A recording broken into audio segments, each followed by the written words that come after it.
Okay, let's talk about the display management a little bit.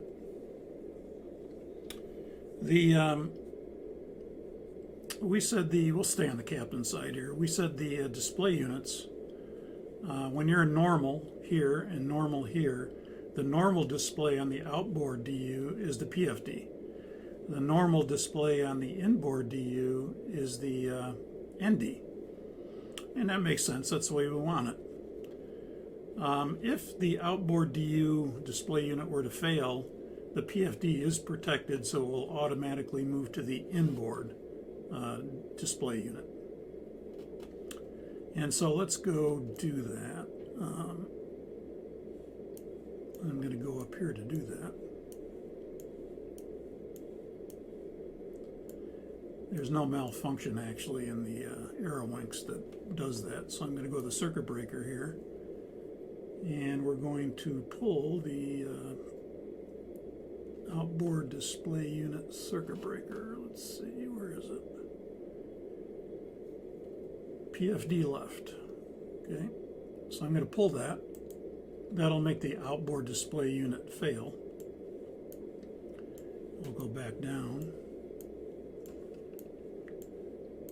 And notice the outboard DU has failed. The PFD is protected, so it automatically moved to the inboard display unit. And again, without us doing anything, it's protected. Now, of course, if you want to look at the ND, which was normally here, you're going to have to move it. But we can move the ND to the lower CRT. The lower CRT is the lower display unit. So if we take the switch and we move it to ND, now the ND would be down here, and the PFD would be here.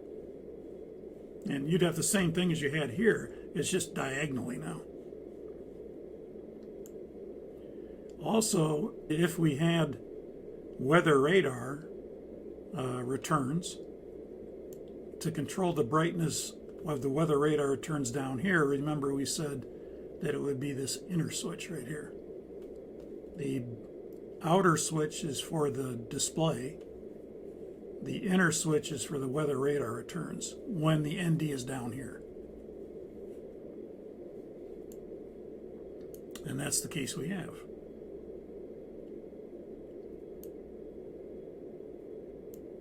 Now let me go back up. And I'm going to put that circuit breaker back in.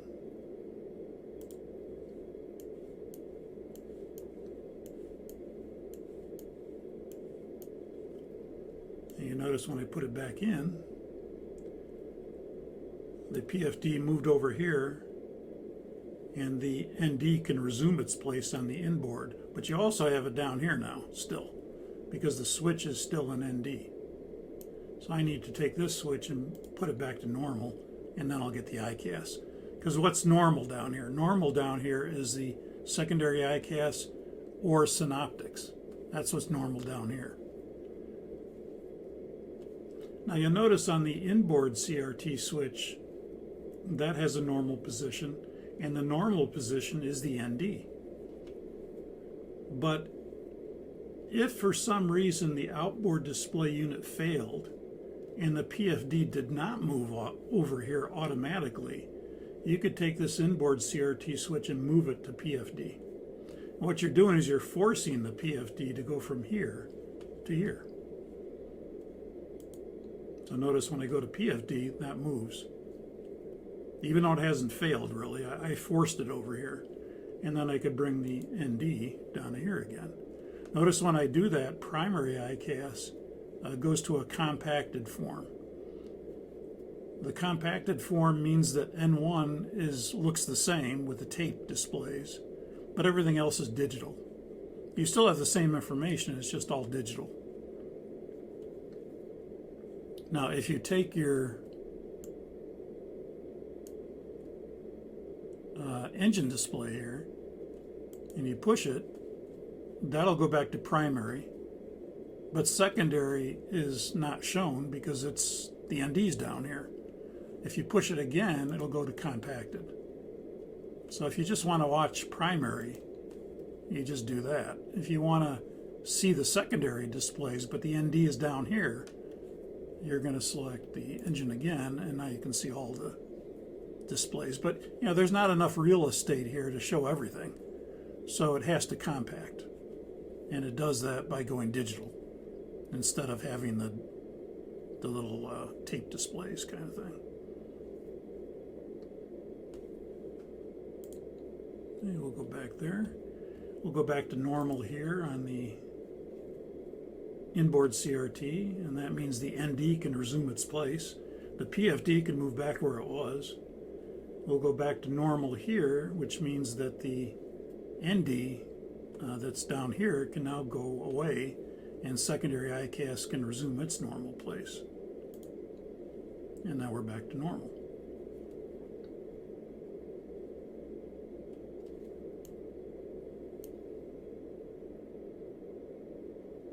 Okay, let's go back to, let's go up here again. And let's pull the circuit breaker for,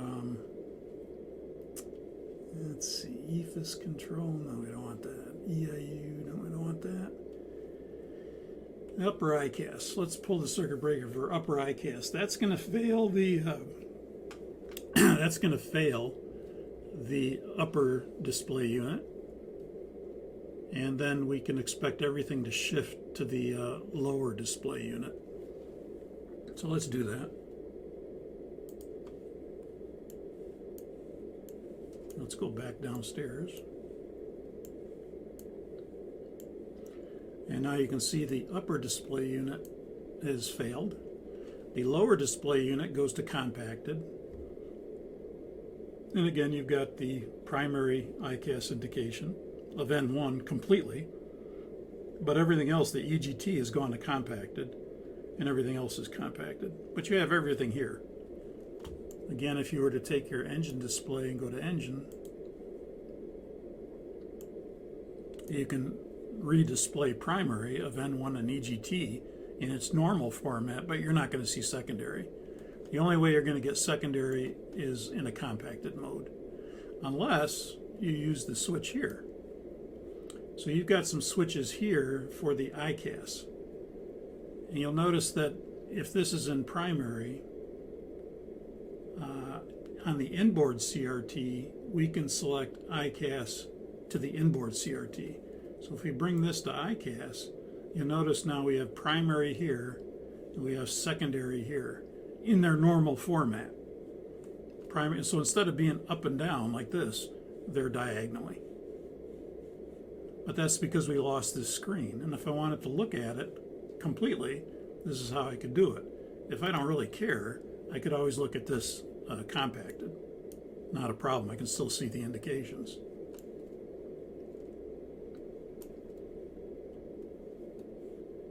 So again, Inboard CRT means this is the Inboard CRT. Going to EICAS means you're moving the EICAS to the Inboard CRT. So we go like that. Primary here, secondary here. And again, instead of up, down, it's this way, diagonally. Yeah, let's go ahead and switch the circuit breaker. Let's push it back in. That's the upper EICAS. Yep. Push it back in. Let's fail the lower EICAS. The lower display unit. Now you see that's failed. Compacted here. Again, if you push engine, it'll go to primary. Push it again, it'll compact.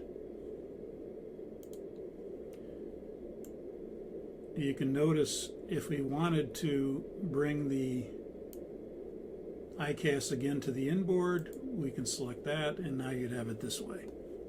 Primary, secondary, failed. The EICAS primary here is a way that you can force the primary EICAS if the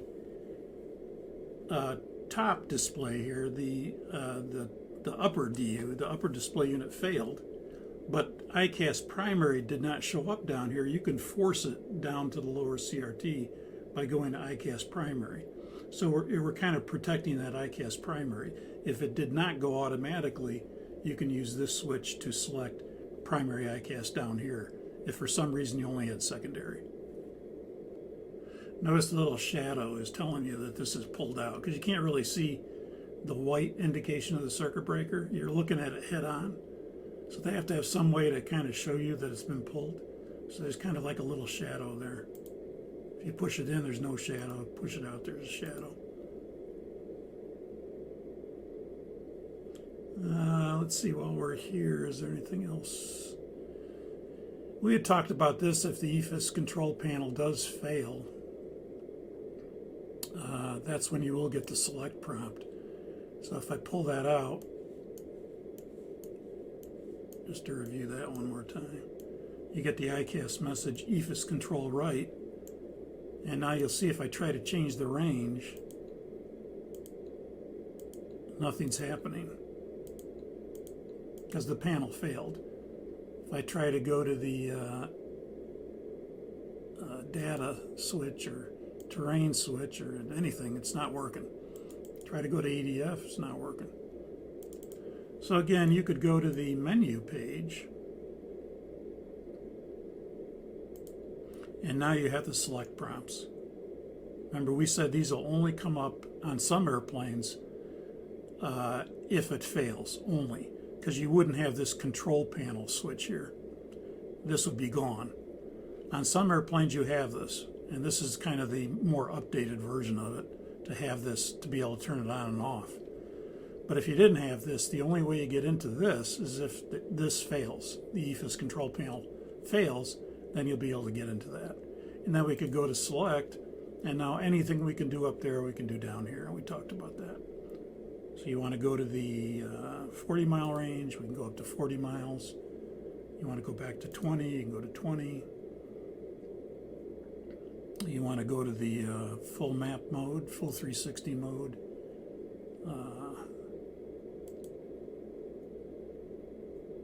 You can go map, and then you can go center. If you push center again, it goes back to expanded. Push it again, it goes to center. And we talked about this. But just to show you that one more time, mainly the select, how this select only comes up when it fails. If you didn't have this. Now, even if you have this, they'll still come up when it fails.